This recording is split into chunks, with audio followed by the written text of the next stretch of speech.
Rich Steeves, web editor at TMC. I'm here with Dan Yeager, who plays Leatherface in the new Texas Chainsaw 3D film. Dan, thanks for joining us. My pleasure. It's good to be here. So tell us a little bit about the newest edition in the Texas Chainsaw series.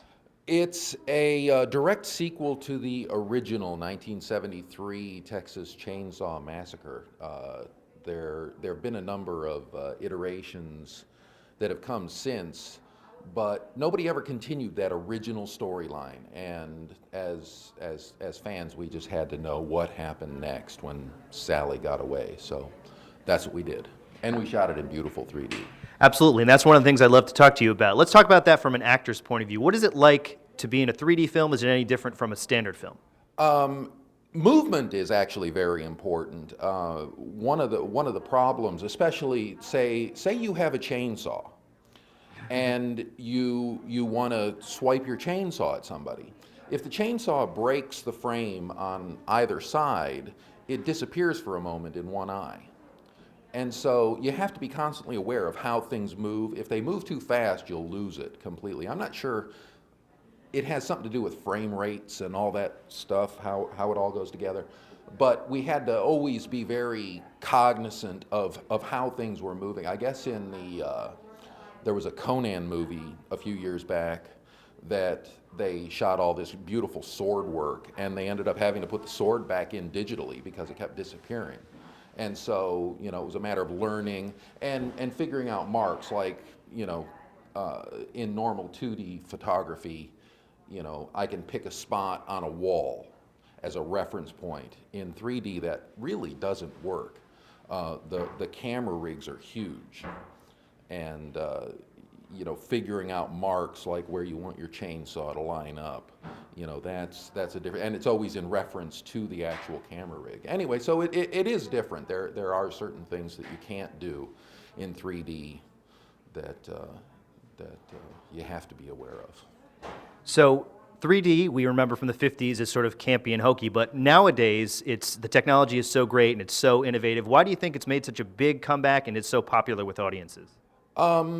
We actually embrace the camp. I mean, there are a couple of nods to 50s camp 3D in our movie. We love those movies, but the new 3D is really meant to be more immersive. It's to make the experience of the movie, more immersive, much like many video games now. I mean, the world is changing, and the way people are experiencing these kind of things, it's just moving in that direction to where it's getting more and more real. The rules, the standard rules of cinema still apply. You can't break the fourth wall.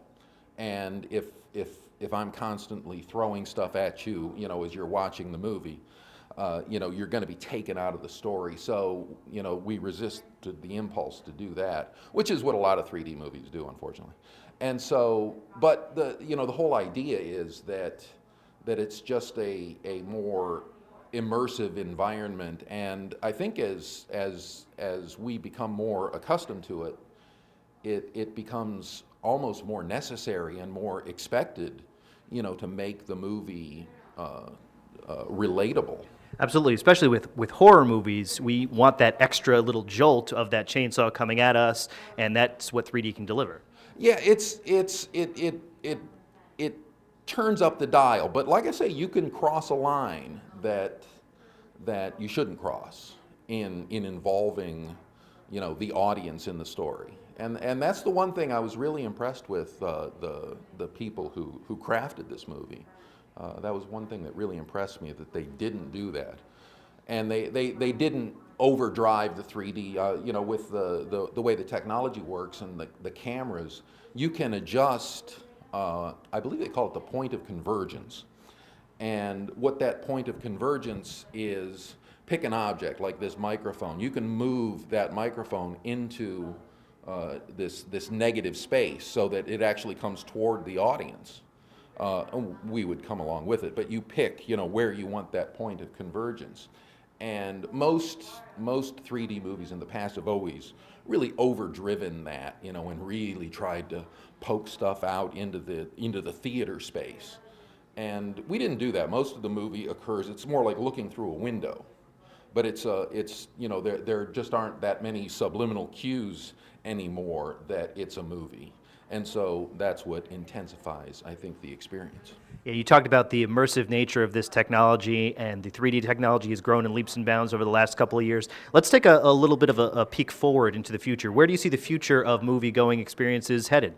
Yeah, I think 3D is just going to become so ubiquitous that we are going to have we're going to have 3D televisions in our houses soon. No glasses required.